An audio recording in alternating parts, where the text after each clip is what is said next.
वित्त मंत्री ओपी चौधरी ने विधानसभा में पेश किया आर्थिक सर्वेक्षण 2024-25। वित्त मंत्री ने कहा छत्तीसगढ़ के आम आदमी की इनकम 38 रुपए बढ़ी, हमारा जीएसडीपी परसेंटेज नेशनल से ज्यादा।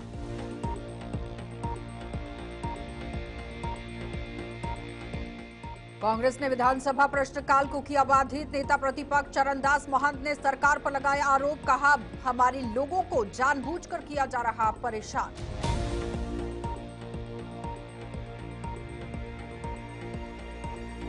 और कांग्रेस अध्यक्ष दीपक बैज ने सरकार पर लगाए गंभीर आरोप। यहां दीपक बैज बोले, मुझे टारगेट किया जा रहा, फिर हो सकती और झिरम जैसी घटना सरकार खिलाफ। आप देखिए 1 और 3 मार्च को कांग्रेस का बड़ा प्रदर्शन होगा, ये सरकार के खिलाफ होगा। नमस्कार, बुलेटिन में आपका स्वागत है। मैं हूं आपके साथ आशा। चलिए शुरुआत करते हैं छत्तीसगढ़ से जुड़ी खबरों की। छत्तीसगढ़ विधानसभा के बजट सत्र के चौथे दिन वित्त मंत्री ओपी चौधरी ने आर्थिक सर्वेक्षण 2024-25 पेश किया। वित्त मंत्री ने कहा कि पूरे प्रदेश में उत्साहजनक आर्थिक प्रगति नजर आ रही है। राष्ट्रीय औसत से कहीं ज्यादा प्रदेश की जीएसडीपी में ग्रोथ हुआ है।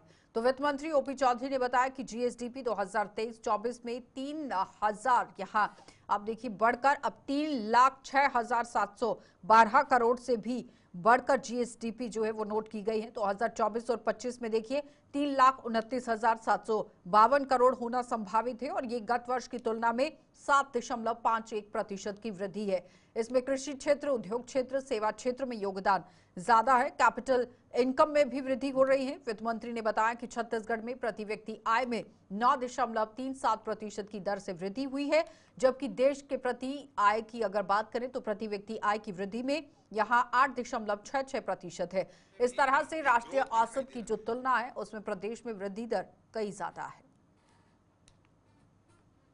सम्माननीय हमारे विधानसभा में वित्तीय वर्ष 2024-25 के लिए आर्थिक सर्वेक्षण की प्रस्तुति की गई है। इसमें काफ़ी उत्साहजनक हमारी आर्थिक प्रगति साफ तौर पे नज़र आ रही है। जीएसडीपी स्थिर भाव पर 2023-24 में 3,06,712 करोड़ रुपए से बढ़कर 2024-25 में 3,29,752 करोड़ रुपए अनुमानित है। यह विकास दर 7.51% का आकलित किया गया है। वर्ष 2023-24 का जो हमारा ग्रोथ रेट था छत्तीसगढ़ का वो 7.31% था, जबकि पिछले वर्ष 2023-24 का जो वर्ष था उसमें भारत पूरे देश का जो औसत ग्रोथ रेट था जीडीपी का वो 8.15% था। मतलब पिछले 2023-24 के वर्ष में हमारे छत्तीसगढ़ की आर्थिक प्रगति, आर्थिक ग्रोथ, इकोनॉमिक ग्रोथ का जो रेट था वो भारत सरकार पूरे देश के ग्रोथ रेट की तुलना में कम था। जबकि हम 2024-25 का जो आकलन सामने आया है ये बहुत उत्साहजनक है कि आदरणीय मुख्यमंत्री जी विष्णुदेव साय जी के नेतृत्व में हमारी सरकार ने भी जो प्रयास किए हैं, छत्तीसगढ़ की 3 करोड़ जनता जनार्दन ने भी जो प्रयास किए हैं, उसके अनुसार हमारे छत्तीसगढ़ का ग्रोथ रेट 7.51% आकलित किया गया है। तो छत्तीसगढ़ के कांग्रेस प्रदेश कार्यालय राजीव भवन में ईडी ने मंगलवार को दबिश दी और इसे लेकर कांग्रेस द्वारा विधानसभा प्रश्नकाल को बाधित किया जा रहा है। विधानसभा में मीडिया से चर्चा के दौरान नेता प्रतिपक्ष चरणदास महंत ने सरकार पर आरोप लगाया कि हमारे लोगों को जानबूझकर परेशान किया जा रहा है, जिसके खिलाफ आज हम लोगों ने यहां आवाज उठाई है। ऐसा पहली बार हुआ है कि यहां कांग्रेस के कार्यकाल में ईडी का प्रवेश हुआ है। हमारे महामंत्री से 7 घंटों तक जो अनावश्यक पूछताछ की गई वो सिर्फ इसलिए की गई जिसमें हम डरें और जैसे बीजेपी चाहती है वैसे करें। यहां जिस तरीके से दबाव बनाया जाता है, केंद्र सरकार उस तरह से बर्ताव करती है। इस लोकतंत्र की हत्या को हम आम जनता को बताने के लिए आज प्रदर्शन कर रहे हैं। प्रश्नकाल को बाधित किया गया। कांग्रेस पार्टी के हमारे साथियों को प्रत्येक ब्लॉक में, प्रत्येक जिले में जाकर धमकी कर रही है, उसके खिलाफ हम लोगों ने आज आवाज़ उठाई है। इसके साथ ही साथ ये पहली बार हुआ है कि कांग्रेस के कार्यालय में ईडी का प्रवेश हुआ है। ईडी के प्रवेश को भी हमने पूरे आदर के साथ, जो उनने चाहा वो हमने भेजा, उनके कार्यालय भेजा मगर हमारे महामंत्री को 7 घंटे तक अनावश्यक रूप से जो पूछताछ की गई है वो सिर्फ इस बहाने से की गई है कि हम लोग डरें और जैसा भारतीय जनता पार्टी कह रही वैसा करें। आप ये कह सकते हैं कि ईडी का सब्जेक्ट केंद्रीय सरकार का है, मगर जब यहाँ के प्रत्येक विधायक, प्रत्येक मंत्री, मुख्यमंत्री, यहाँ तक कि प्रधानमंत्री डबल इंजन की सरकार, ट्रिपल इंजन की सरकार कहती है, मतलब एक ही रास्ते पर चलने वाली ये सरकार है। यहाँ जिस तरह से दबाव बनाया जाता है, केंद्र सरकार उस तरह से यहाँ व्यवहार करती है। इसलिए इस तरह जो लोकतंत्र की हत्या हो रही है उसे हम आम जनता को बताने के लिए आज ये धरना किए हैं, प्रदर्शन किए हैं और हमने प्रश्नकाल को बाधित। त्रिस्तरीय पंचायत चुनाव वर्ष 2025 का परिणाम आने के बाद जनपद पंचायत छुरिया के ही अंदर 25 जनपद क्षेत्रों में जनपद सदस्य निर्वाचित हुए हैं, जिसका जिला निर्वाचन अधिकारी ने जनपद अध्यक्ष एवं उपाध्यक्ष पद के लिए अधिसूचना जारी कर दी है, जहां 5 मार्च को चुनाव संपन्न होना है। मिली जानकारी के अनुसार जनपद पंचायत छुरिया में यहां जिला निर्वाचन अधिकारी ने जनपद अध्यक्ष और उपाध्यक्ष पद के लिए अधिसूचना जारी कर दी है।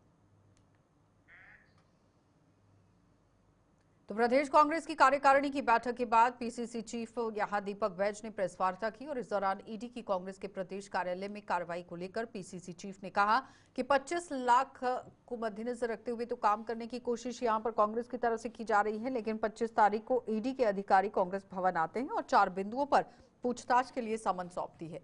तो भारत के इतिहास में अब तक किसी भी जांच एजेंसी के अधिकारियों का समन लेकर पहुंचना ये दर्शाता है कि ये संविधान का हनन है। उन्होंने कहा कि जो यहाँ प्रदेश महामंत्री हैं उनसे पूछताछ के लिए बुलाकर उनसे व्यक्तिगत सवाल पूछना किस प्रकार ये सही है। ईडी के अधिकारी कांग्रेस के नेताओं को डरा धमकाकर दबाव बनाने का काम कर रहे हैं। इसे लेकर अब कांग्रेस ईडी के खिलाफ कल भी जिला कांग्रेस के मुख्यालय में पुतला दहन किया जाएगा। साथ ही 3 मार्च को राजधानी रायपुर में ईडी कार्यालय के बाहर प्रदर्शन भी किया जाएगा। 3-4 बिंदुओं पे आज हमारी कार्य समिति की बैठक हुई, ईडी की कार्रवाई पे चर्चा हुई। हम लोगों ने निर्णय ईडी पे कार्रवाई पे 1 तारीख और 3 तारीख को प्रदर्शन करने का पार्टी ने निर्णय लिया और पार्टी के विरोध में बयान देने वाले कुछ लोगों पर हमारे कार्य समिति के सभी सदस्यों ने एक राय में कहा कि ऐसे नेताओं पर कार्रवाई होनी चाहिए। इसे सभी एक राय में सभी लोगों ने कहा, लेकिन फैसला अभी अध्यक्ष के पास सुरक्षित है। पहले ईडी आती है, पीसीसी का ऑफिस, उससे भी पेट नहीं भरा। हम लोग संतोषजनक जवाब दिए, उससे भी उनको पेट नहीं भरा। अब जासूसी करा रहे हो, आखिर सरकार की मंशा क्या है? हम पूछना चाहते हैं सरकार से, किस हिसाब से जासूसी आप करा रहे? दंतेवाड़ा की गाड़ी क्या कर रही थी? लगातार 24 घंटे से उन्होंने स्वीकार भी किया कि हमके दंतेवाड़ा से फलान एडिशनल एसपी ने हमको भेजा। आपके ऑन रिकॉर्ड है, आपके कैमरों में। आखिर सरकार क्या चाहती है?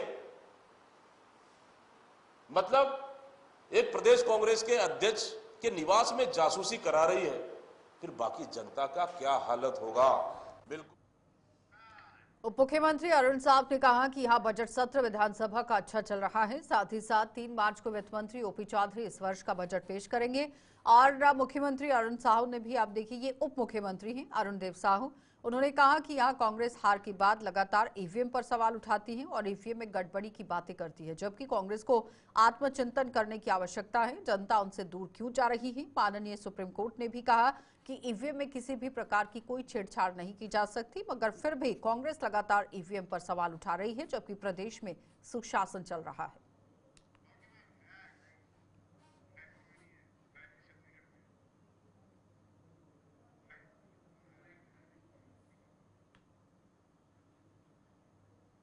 सभा के बजट सत्र का चौथा दिन है। आज भी माननीय राज्यपाल के अभिभाषण पर धन्यवाद प्रस्ताव पर चर्चा होगी। रोज की तरह प्रश्नोत्तर भी होंगे और आज राज्यपाल महोदय के अभिभाषण पर धन्यवाद प्रस्ताव की चर्चा आज पूर्ण होगी। और निश्चित रूप से विधानसभा का सत्र बहुत अच्छे से चल रहा है। 3 मार्च को हमारे राज्य के वित्त मंत्री ओपी चौधरी जी विधानसभा में राज्य का बजट प्रस्तुत करेंगे। ये कोई नई बात कांग्रेस पार्टी नहीं कर रही है। जब भी चुनाव हारती है कांग्रेस पार्टी के पास एक ही कारण समझ में आता है उन्हें, ईवीएम। माननीय सर्वोच्च न्यायालय ने कितनी बार कहा है कि ईवीएम में किसी तरह की टेम्परिंग की कोई गुंजाइश नहीं है, गड़बड़ी की कोई गुंजाइश नहीं है। ये आत्मावलोकन करने के बजाय कि जनता उनसे क्यों दूर जा रही है, ईवीएम पर ठीकरा फोड़ना कांग्रेस पार्टी बंद करे और आने वाले समय में तो ये कहीं दिखने वाले नहीं है। वास्तविकता ये है कि कांग्रेस का ग्राफ नीचे जा रहा है, कांग्रेस नीचे जा। बीजेपी की प्रदेश में यहां ऐतिहासिक जीत के बाद अब गाड़ी की चारों पहियों में कमल फूल दिखाई दे रहा है। जहां नेता भी लगातार कह रहे हैं कि यहां आप देखिए डबल इंजन की प्रदेश में सरकार में किस तरह से काम चल रहा है। जहां दिल्ली, छत्तीसगढ़, शहर और ग्रामीण सभी जगह पर अब बीजेपी की सरकार है। जाहिर सी बात है कि अब लोगों का सीधा ध्यान जाएगा कि विकास की ओर यहाँ पर क्या काम किया गया। बीजेपी के पदाधिकारियों का भी दावा है कि विकास के पहिए रुकेंगे नहीं। का दिन मेरे लिए बहुत बड़ा दिन है, बहुत खुशी का दिन है। आज मैंने अपने 70 पार्षदों के साथ यहाँ पर शपथ लिया है और जनता ने हमको भारी बहुमत से जीत दिया है। 60 पार्षद भारतीय जनता पार्टी के आए हैं। आपके माध्यम से मैं शहर की जनता को विश्वास दिलाती हूँ कि जिस आशा और विश्वास के साथ उन्होंने हमको चुना है, हम कल से अपने अपने कर्म क्षेत्र में काम पर लग जाएंगे। और मैं ये अपनी जीत और ये अपना शपथ ग्रहण अपने उन कार्यकर्ताओं को समर्पित करती हूँ, उन नेताओं को समर्पित करती हूँ जिनके अथक परिश्रम से ये सफलता हमको हासिल हुई है। आज छत्तीसगढ़ की राजधानी रायपुर में 15 सालों के बाद नया इतिहास रचा गया है और ये इतिहास कि दिल्ली में बीजेपी, छत्तीसगढ़ में बीजेपी, अब नगरीय निकाय में बीजेपी और जिला पंचायत में बीजेपी, अब चारों चक्के कमल फूल के लग गए हैं। अब तेजी से छत्तीसगढ़ के शहरों के साथ साथ गाँव का भी विकास होगा। मैं मीनल चौबे जी, हमारे छत्तीसगढ़ के सभी महापौर, सभी नगर पालिका के अध्यक्ष, सभी नगर पंचायतों के अध्यक्ष और सभी पार्षदों को बहुत बहुत बधाई और शुभकामनाएं देता हूं। हमारे केंद्रीय नेतृत्व और प्रदेश के नेतृत्व को भी बधाई देता हूं। रायपुर के ऐतिहासिक जीत के बाद यहाँ पे नगर निगम के महापौर, सभी पार्षदगणों का शपथ ग्रहण समारोह हुआ और मुख्यमंत्री जी की उपस्थिति, सारे मंत्रीगण की उपस्थिति और पूरा ये इंडोर स्टेडियम में कार्यकर्ताओं का जोश खरोश के साथ ये शपथ ग्रहण का समारोह हुआ। और निश्चित रूप से नई चुनौती के साथ 10 में 10 नगर निगम में 100% रिजल्ट लाके मुख्यमंत्री के नेतृत्व में एक कीर्तिमान स्थापित किया है। और ये अब विकास की जवाबदारी निश्चित रूप से नए हमारे नगर निगम के महापौर पार्षदों पर होगी और मैं समझता हूँ कि छत्तीसगढ़ के लोगों के विश्वास पे खरा उतरेंगे सारे हमारे। चलिए बुलेटिन में इतना ही, इजाजत दीजिए, नमस्कार।